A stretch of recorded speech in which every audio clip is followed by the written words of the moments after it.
Okay, so this is 5.1, rates, ratios, and proportions. A lot of this stuff we've seen before, but none of this stuff is going to go away.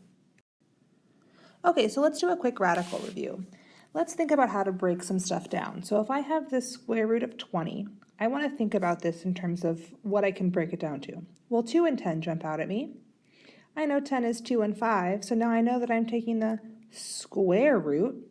So in order for me to take anything out, I have to have 2 of them.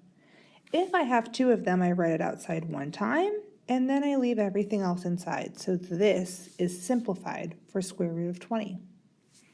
Same thing if I have square root of 100. Okay, you might instantly see 10 and 10, but maybe you don't. Maybe you see 2 and 50, and then you see 2 and 25, and then you see 5 and 5. Well, I have 2 2's and I have 2 5's. So I write a 2 and a 5. Is anything left? Nope. So I just get 10. Here you might have noticed 10 and 10, and you just get 10. Okay, so let's also talk about rationalizing our denominators. So let's say I have something like 2 over the square root of 3. Well, we hate having radicals in the denominator, so we're going to multiply it by the square root of 3 over the square root of 3. Well, this tells me I have 2 radical 3 over, now let's see, radical 3 times radical 3. That's the same thing as radical of 3 times 3. I have 2 of them, so I know that it's just going to be 3. You could have also seen it was the square root of 9, and then you know the square root of 9 is 3. The trick is to see, okay, if I'm multiplying 2 radicals by the same thing, so radical 3 times radical 3, I'm just going to get 3. Now let's say, for example, I have something like 5 over 2 radical 3. Do I need to multiply by 2 radical 3? No. I can just multiply by radical 3 over radical 3. 5 times radical 3 over 2 times, well, square root of 3 times square root of 3 is just 3. So I get 5 radical 3 over 6. And that's my final answer. Okay, so now we're talking about ratios. The quotient A over B is saying that B does not equal 0. That provides a comparison between A and B. Every single fraction will represent a ratio. We read it A to B, and sometimes we write it as A colon B. We always want ratios in their most simplified form. So, for example, 20 inches to 30 inches, well, that's 20 to 30 or 20 over 30. Now, this is not the most simplified, so we reduce the fraction just like normal. I see I can reduce by 10 in the top and bottom, and I'm left with 2 over 3 or 2 to 3. Now, we need them to have the exact same thing here. So feet and inches, those are different. I'm going to go ahead and say, well, I know that 4 feet is the same thing as 4 feet times 12 inches or 48 inches. So that means I'm going to have 48 to 20. So 48 over 20, well, that can be reduced. Let's reduce by 2. I see 24 over 10. Well, I can still reduce by 2. So that's 12 over 5. Okay, or you could write it 12 to 5. Okay, rates are different. They have no common unit of measure. So 300 miles using 10 gallons of gas. 300 miles using 10 gallons. So if we reduce this, I see that I have 30 miles for 1 gallon, or 30 miles per gallon. I usually use MPG for miles per gallon.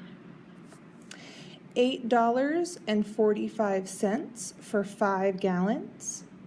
So that would be, if I do the math, $1.69 for 1 gallon, or $1.69 per gallon. Okay, for proportions, we have a statement where 2 ratios or rates are equal. So we can think about that as A over B equals C over D. And we read this, A is to B as C is to D. So if we look at this, this is our first term, this is our second, this is our third, and this is our fourth.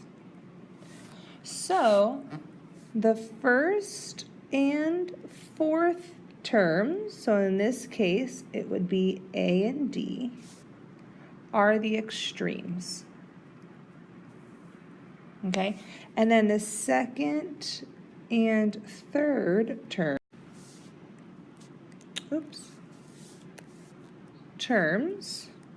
so in this case C and D, are the means. So this tells us if we cross multiply that AD has to equal BC. All right, these can be true or false. For example, the proportion 9/12 equals 2/3. Is that true? Well, if I reduce this, I see that I get divided by 3, 3/4 equals 2/3. Is that true? No. So that's going to be false. But I can see 9/12 is equal to 3/4. Well, let's see. Is 3/4 equal to 3/4? Yes. So that's going to be true. All right, geometric mean. If we think back to what we just had, okay, we see that the second and third terms are identical. Okay, so that tells me that 4/x and equals x/6. Now it's real easy to solve. You cross multiply, 24 equals x squared. X is equal to the square root of 24, so now I have to break it down. Well, I know that that's 4 times 6, so x has to equal 2 radical 6. Now keep in mind, we have to use a plus and a minus in front of any time we do a square root. So always make sure you add those pluses and minuses. Now, extended ratio, they compare more than two quantities. So that's why we see A to B to C or D to E to F to G. Okay, so we can actually represent this. So this is represented as dx, ex, fx, and gx.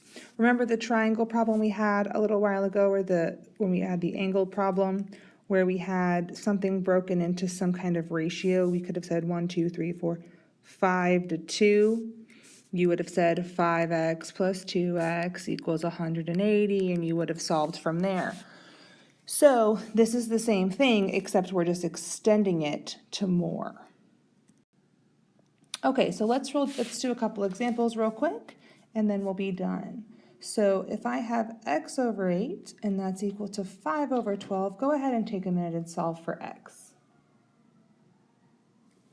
All right, so I see that 12x is equal to 40.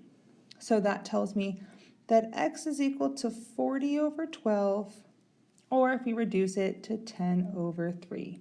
So x equals 10/3.